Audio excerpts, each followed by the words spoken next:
बच्चों, welcome back to my channel Gyan Setu. स्वागत है आप सभी का प्रारंभ बैच के अंदर। प्रारंभ बैच 10th क्लास मैथमेटिक्स की बैच है, जिसके अंदर हम अपना थर्ड चैप्टर स्टार्ट कर चुके हैं। ठीक है, थर्ड चैप्टर में क्या देखा है हमने अभी तक? थर्ड चैप्टर में हमने देखा है अभी तक pair of linear equations. Okay, क्या होगी पेयर ऑफ लीनियर इक्वेशंस? हमारे पास ऐसे इक्वेशंस जिनकी डिग्री क्या होगी? 1, मतलब हाईएस्ट पावर 1 होगी। बट पूरा क्या है हमारा? Pair of linear equations in 2 variables. Okay, 2 variables के साथ हम इस बार कवर करेंगे पेयर ऑफ लीनियर इक्वेशंस को। बेसिकली इस चैप्टर के अंदर हमने स्टैंडर्ड फॉर्म देखे थे।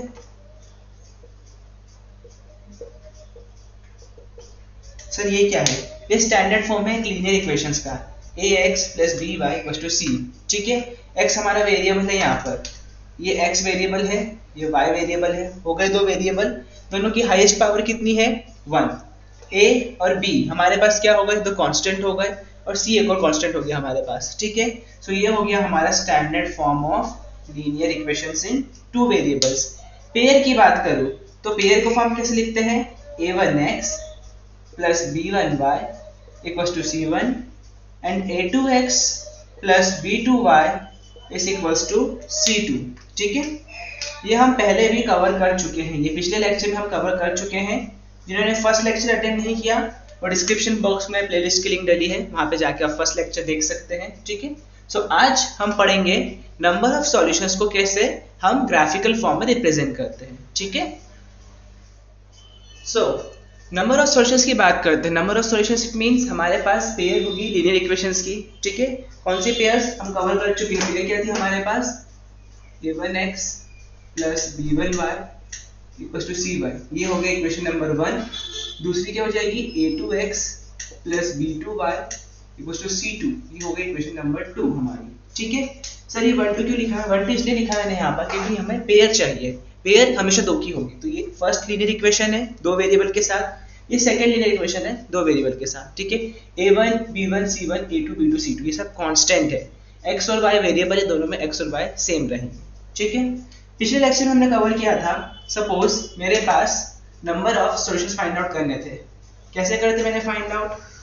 Number of solution find out करने के लिए मैंने इनके रेशो को मैच किया था। किसका रेशो? a1/a2 अगर b1/b2 के बराबर नहीं आता, इट मींस क्या सॉल्यूशन होगा? Unique and one solution. ठीक है, अगर मेरे पास ये लिखा आता है क्या? a1/a2 is not equals to b1/b2, a1/a2 का रेशो b1/b2 के रेशो के बराबर नहीं आता। इसका मतलब इस पेयर का सिर्फ एक सॉल्यूशन है। एक सॉल्यूशन का मतलब इस पेयर में x और y की सिर्फ एक ही वैल्यू होगी। ठीक है, वो वैल्यू हम फाइंड आउट करेंगे। ओके, नेक्स्ट a1/a2 बराबर b1/b2। देखिए, हमने पिछले लेक्चर में डिस्कस किया था कि a1/a2 b1/b2 के बराबर नहीं है, ये एक केस हो गया। दूसरा केस क्या होगा कि a1/a2 b1/b2 के बराबर हो जाए। सर फिर 2 केस तो सेम हो जाएंगे, बट ट्विस्ट कहाँ आएगा? हो सकता है c1/c2 के बराबर हो और c1/c2 के बराबर ना हो, क्योंकि हमारे पास 3 कांस्टेंट है a b c।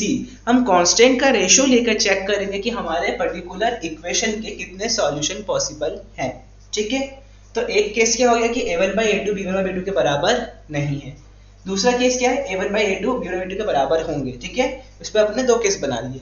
थर्ड क्या हो सकता है कि c1/c2 के बराबर हो या फिर c1/c2 के बराबर ना हो। ठीक है, जब हमारा a1/a2 का रेशो b1/b2 और c1/c2 के बराबर तीनों सेम हो जाएंगे रेशो, तो इसके होते हैं मैनी सॉल्यूशंस। सर मैनी का मतलब कितने?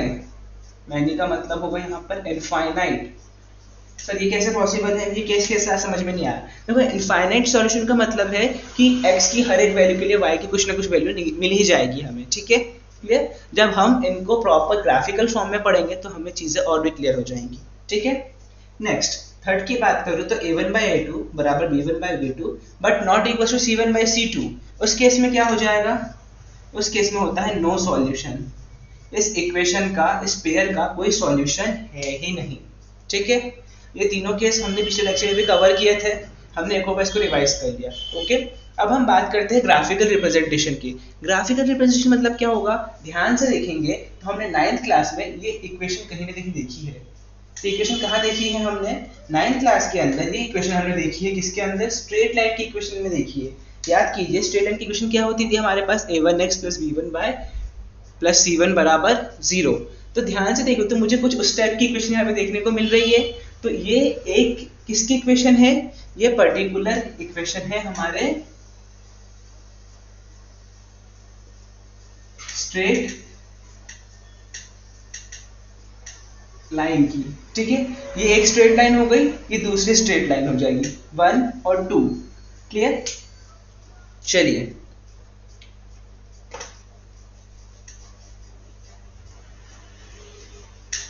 आई होप आपने इसको नोट डाउन कर लिया होगा, क्योंकि अब हम ग्राफिकल रिप्रेजेंटेशन की बात करेंगे कि अगर ये दोनों इक्वेशन दो लाइन की है, क्लियर, ये इक्वेशन स्ट्रेट लाइन की है हमें पता है, ठीक है। तो मैं काम करता हूं, मैं 1 2 हटा के यहाँ पे क्या लिख देता हूं, मैं 1 2 हटा के लिख देता हूं यहाँ पे line number 1 and line number 2, ठीक है। ये हो जाएगा मेरा L1, ये हो जाएगा L2, ठीक है। ये लाइन 1 की इक्वेशन हो गई, ये लाइन 2 की इक्वेशन हो गई, क्योंकि मुझे पता है दोनों किसकी इक्वेशन है, ये दोनों हमारी स्ट्रेट लाइन की इक्वेशन है, ठीक है। जब ये रेशो और ये रेशो बराबर नहीं होंगे, इसका मतलब है कि L1 and L2 intersect at 1 point, ठीक है। L1 L2 एक पॉइंट पे इंटरसेक्ट करेंगे। जस्ट अ मिनट, मैं काम करता हूँ, मैं इसको पैरेलली बताता हूँ तीनों इक्वेशंस को लिख के आपको, तो आपको इजीली समझ में आएगा, ठीक है। हम 3 पार्टीशन कर लेते हैं यहाँ पर, 1 2 एंड 3, ठीक है। केस नंबर 1, केस नंबर 1 क्या था मेरे पास, केस नंबर 1 है मेरा कि अगर a1 by a2 is not equals to b1 by b2। Case number 2 क्या है मेरे पास, केस नंबर 2 है कि a1 by a2 बराबर होगा b1 by b2 के और बराबर होगा c1 by c2 के। केस नंबर 3 क्या है, केस नंबर 3 है मेरे पास कि a1 by a2 बराबर होगा b1 by b2 के, लेकिन c1 by c2 के बराबर नहीं होगा, ठीक है। ये केस हम देख चुके हैं, ये 3 बेसिक केसेस जिन पे हम सारे के सारे assumptions फाइंड आउट कर रहे हैं, ये कितने सॉल्यूशन निकलेंगे। इसका मतलब क्या था अभी मैंने बताया, इसका मतलब है यूनिक एंड वन सॉल्यूशन। इसका क्या है, इनफाइनाइट सॉल्यूशन। इसका क्या है, नो सॉल्यूशन, ठीक है। 3 केसेस है हमारे पास, पहला क्या है, यूनिक सॉल्यूशन और सिंगल होगा, इनफाइनाइट सॉल्यूशन होंगे, नो सॉल्यूशन होंगे। अब हम बात करते हैं लाइंस के फॉर्म में, क्योंकि ये एक स्ट्रेट लाइन की इक्वेशन है, तो इसको मैंने लाइन 1 मान लिया, इसको मैंने लाइन 2 मान लिया, ठीक है। अगर बात करूं कि a1 upon a2 b1 upon b2 के बराबर नहीं है, इस केस में हमारी lines, line L1 and L2 क्या करेंगी, इंटरसेक्ट करेंगी एट 1 पॉइंट, ठीक है, क्लियर। हमारा L1 एंड L2 किसी एक पॉइंट पे इंटरसेक्ट करेगा। इनफाइनाइट सॉल्यूशन में क्या हो जाएगा हमारे पास, L1 and L2 are coincident. Third में क्या हो जाएगा, L1 एंड L2 आर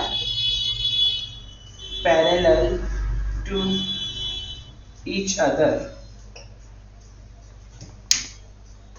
ध्यान से देखेंगे, जब a1 by a2 b1 by b2 के बराबर नहीं है, तब क्या है हमारे पास, लाइन L1 और L2 एक दूसरे को इंटरसेक्ट कर रहे हैं। जब तीनों सेम हो जाएंगे तब L1 और L2 कोइंसिडेंट है। तो कोइंसिडेंट मतलब क्या होता है, अभी मैं डायग्राम के थ्रू आपको एक्सप्लेन करूंगा। और तीसरा केस क्या है, a1 by a2 b1 by b2 के बराबर होगा, बट c1 by c2 के बराबर नहीं है। उस केस में नो सॉल्यूशन था। इसका मतलब लाइंस कहीं इंटरसेक्ट कर ही नहीं रही, लाइंस क्या है, एक दूसरे की पैरेलल है। हमने पढ़ा है कि पैरेलल लाइंस कभी भी एक दूसरे को इंटरसेक्ट नहीं करती, उनके बीच का डिस्टेंस हमेशा सिमिलर होगा। ठीक है, इनके डायग्राम्स की बात करूं तो मैं ऊपर का पोर्शन रफ करके इसी सेम पार्टीशन में इनके डायग्राम्स को एक्सप्लेन कर देता हूं।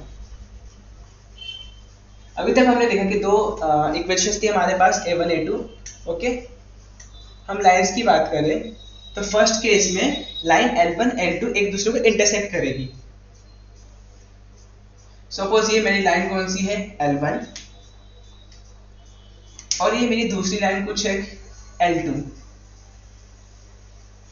सो इस पॉइंट की बात करूं तो इस पॉइंट पे क्या कर रही है, लाइन इंटरसेक्ट कर रही है, और लाइन सिर्फ एक बार इंटरसेक्ट होगी, तो यहीं पे हमें क्या मिल जाएगा, हमारा सॉल्यूशन। क्लियर। नेक्स्ट, इस केस में बात करें तो लाइन कोइंसिडेंट है। कोइंसिडेंट मतलब होता है कि मेरे पास एक लाइन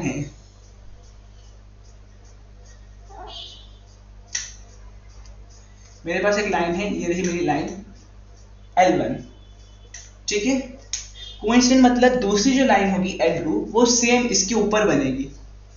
ये दूसरी लाइन हो गई मेरी इसके ऊपर, वो हो गया L2। तो ध्यान से देखेंगे कि L1 L2 खुद को मल्टीपल पॉइंट्स पे इंटरसेक्ट कर रहा है, सिमिलरली हर पॉइंट पे खुद को इंटरसेक्ट कर ही रहा है। ठीक है, तो इसलिए इसमें इनफाइनाइट सॉल्यूशन है, क्योंकि ये लाइंस कभी भी एक दूसरे से डिफरेंस नहीं करेगी, एक दूसरे से अलग नहीं भागेगी। क्यों? क्योंकि एक के ऊपर एक है। जब एक के ऊपर एक होगी तो लाइन हमेशा सीधी चलती रहेगी। ठीक है, कोइंसिडेंस मतलब क्या, हर एक पॉइंट के लिए एक सॉल्यूशन मिल जाएगा हमें। अब पैरेलल की बात करें तो पैरेलल लाइंस आपको पता है, ये हो गया मेरा एक लाइन L1 और ये हो गया मेरा लाइन L2। ये दोनों कभी भी साथ में मिलेगी ही नहीं, इसलिए इस पे कोई सॉल्यूशन नहीं आएगा। ठीक है, आई होप आपको तीनों केसेस क्लियर होंगे, तीनों का ग्राफिकल रिप्रेजेंटेशन भी क्लियर होगा। ठीक है, इनके बेसिस पे हम क्वेश्चंस को सॉल्व करेंगे, हम पेयर ऑफ लीनियर इक्वेशंस के सॉल्यूशंस के वैल्यूज फाइंड आउट करेंगे। ठीक है, सो अभी तक हमने तीन केसेस देखे थे। पहला केस क्या था कि हमारे पास सॉल्यूशन आ रहा है, दूसरा केस क्या था कि हमारे पास सॉल्यूशन नहीं आ रहा है। ठीक है, सो जिस केस में हमारे पास सॉल्यूशंस आ रहे हैं वो केस कौन से होंगे, हमारे कंसिस्टेंट। ठीक है, जिसमें सॉल्यूशन मिल रहा है वो हो गया कंसिस्टेंट, जिसमें सॉल्यूशन नहीं मिल रहा है वो क्या हो जाएगा, हमारा इनकंसिस्टेंट। ठीक है, आई होप आपको समझ में आया क्या होता है कंसिस्टेंट सॉल्यूशन, क्या होता है इनकंसिस्टेंट सॉल्यूशन। ठीक है, क्योंकि हमने तीन केसेस पढ़े अभी तक। पहला केस क्या है हमारे पास, a1 by a2 is not equals to b1 by b2। दूसरा केस क्या है हमारे पास कि a1 by a2 बराबर है b1 by b2 के, बराबर है c1 by c2 के। तीसरा केस भी क्या है हमारे पास कि a1 by a2 बराबर है b1 by b2 के और c1 by c2 के बराबर नहीं है। ठीक है, सो हमने देखा कि हमारे पास किस केस में सॉल्यूशन मिल रहा है, हमें सॉल्यूशन मिल रहा है सिर्फ इस केस में और इस केस में, इसमें कोई सॉल्यूशन नहीं मिल रहा है। तो जिस केस में सॉल्यूशन मिल रहा है दे आर कंसिस्टेंट, जिसमें नहीं मिल रहा है वो क्या हो जाएंगे, इनकंसिस्टेंट। ठीक है, चलिए सो अब हमें चेक करना है, हमारे पास एक एग्जांपल है, चेक ग्राफिकली, ग्राफिकल मेथड से करना है। ग्राफिकल मींस ये किसकी इक्वेशन है कि दोनों लाइन की इक्वेशन है, तो हमें इन लाइन को प्लॉट करना है। प्लॉट करने के बाद चेक करके बताना है कि सॉल्यूशन हमारा कंसिस्टेंट है या नहीं है। अभी पिछले थोड़ी देर पहले हमने देखा था कि सॉल्यूशन कंसिस्टेंट कब होगा, जब उसका सॉल्यूशन निकल रहा होगा, जब पर्टिकुलर इक्वेशन के सॉल्यूशन निकल रहा है, चाहे वो एक निकले या फिर इनफाइनाइट निकले, सिर्फ सॉल्यूशन निकलेगा मतलब वो कंसिस्टेंट है। जिसमें नो सॉल्यूशन है, कोई सॉल्यूशन नहीं निकल रहा, वो क्या हो जाएगा, इनकंसिस्टेंट। तो हमें यहाँ पे ग्राफिकल मेथड कहाँ है, बट हमने एक मेथड पढ़ी है क्या कि हम इनके कोफिशिएंट्स को कंपेयर कर ले। ठीक है, तो कोफिशिएंट्स से कंपेयर करते हैं हमने a1 by a2, b1 by b2 और c1 by c2 निकाल लेते हैं, फिर चेक कर लेंगे।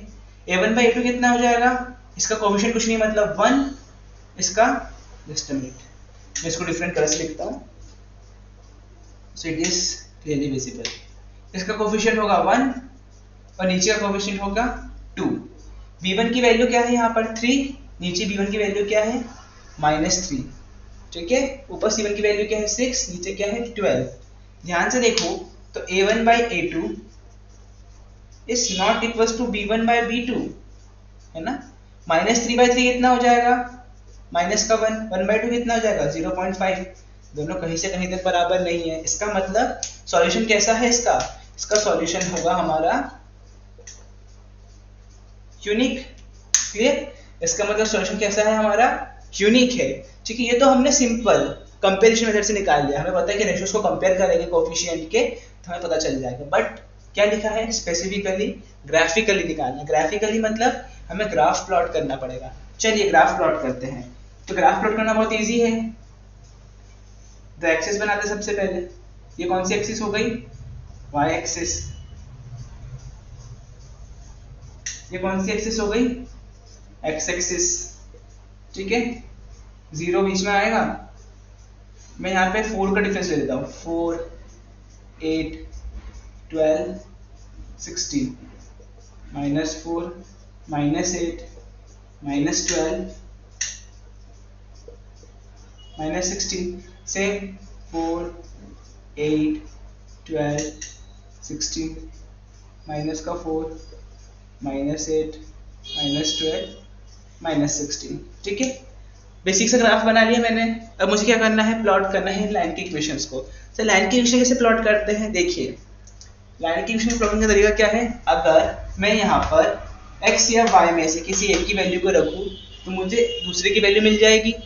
ठीक है, सपोज मैंने इनिशियली फर्स्ट इक्वेशन की बात करें, अगर मैंने फर्स्ट में y को 0 रखा तो x की वैल्यू कितनी होगी? 6। y बराबर 0 पे x की वैल्यू कितनी है? 6। y बराबर 1 पे x की वैल्यू कितनी हो जाएगी? 3। 3 कहीं यहाँ आएगा। y बराबर 1 पे x की वैल्यू कितनी हो जाएगी? 3। y बराबर 2 पे x की वैल्यू कितनी हो जाएगी? 0। 2 कहीं यहाँ आएगा। ठीक है,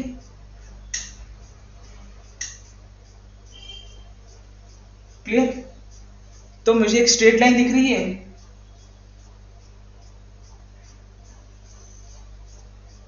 ठीक है, ये किसकी लाइन है? ये इक्वेशन नंबर 1 की लाइन है। अब मैं 2 पे आ जाता हूँ। इक्वेशन नंबर 2 की बात करते हैं। 2 में अगर मैंने y की वैल्यू 0 रखी तो x की वैल्यू कितनी हो जाएगी? 6। y बराबर 0 पे x की वैल्यू कितनी होगी? 6। तो सेम यहाँ पर आएगा। y बराबर 1 पे x की वैल्यू कितनी हो जाएगी? 7.5। तो y बराबर 1 पे x की वैल्यू कितनी हो जाएगी हमारी? 7.5। कुछ यहाँ पर वैल्यू आएगी। ठीक है, y बराबर 2 पे x की वैल्यू कितनी हो जाएगी?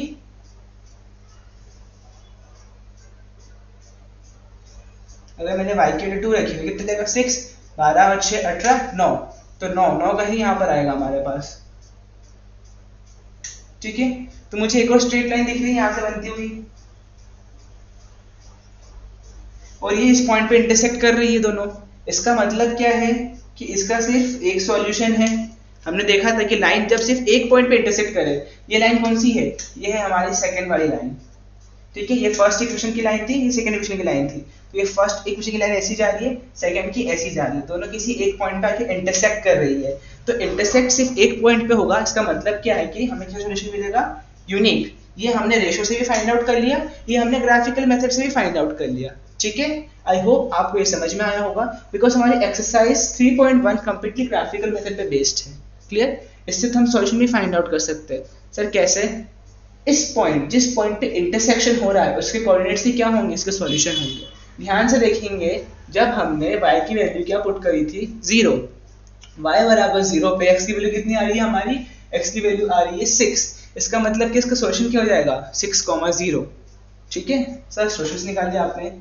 हम देखेंगे ग्राफिकल मेथड से जिस पॉइंट पे इंटरसेक्शन हो रहा है उस पॉइंट के कोऑर्डिनेट्स ही क्या होंगे? उसके सॉल्यूशन होंगे। ठीक है, इसका सिर्फ एक सॉल्यूशन है, क्या? 6,0। ठीक है, जब भी हम कोऑर्डिनेट्स को लिखते हैं तो x, y के फॉर्म में लिखते हैं तो x की वैल्यू 6 थी, y की वैल्यू क्या है यहाँ पर? 0। हमने x, y के फॉर्म में लिखा तो x की वैल्यू 6, y की वैल्यू 0। ठीक है, सो आज के लेक्चर में बस इतना ही रखते हैं। आज हमने देखा कैसे ग्राफिकल रिप्रेजेंटेशन होता है linear pair of equations in 2 variables. ठीक है, क्लियर? जब भी हमारे पास दो लीनियर पेयर है उनका ग्राफिकल रिप्रेजेंटेशन कैसे करेंगे, कैसे हम उनकी लाइंस को प्लॉट करते हैं और लाइंस का इंटरसेक्शन लाइंस पैरेलल है या फिर लाइंस एक दूसरे के ऊपर कोइंसिडेंस है, उसके बेसिस पे हम सॉल्यूशन फाइंड आउट करते हैं। ठीक है, तो आज के लेक्चर हमने एक एग्जांपल भी सॉल्व किया, उसका आंसर हमने रेशियोज की हेल्प से भी निकाला, हमने कोफिशिएंट का रेशियो लिया था एंड उसका आंसर हमने ग्राफिकल मेथड से भी फाइंड आउट किया। हम दोनों मेथड को साथ में लेकर चलेंगे बिकॉज हर पोजीशन पे ग्राफिकल मेथड बनाना थोड़ा मुश्किल होता है एंड बहुत ज़्यादा टाइम टेकिंग होता है, उसकी वजह हम रेशियोज को यूज करके हमारे आंसर को फटाफट निकाल सकते हैं। ठीक है, सो आज के लेक्चर में बस इतना ही, मिलते हैं अगली क्लास में, तब तक के लिए जय हिंद जय Bharat and don't forget to like and subscribe my channel Gyan Setu.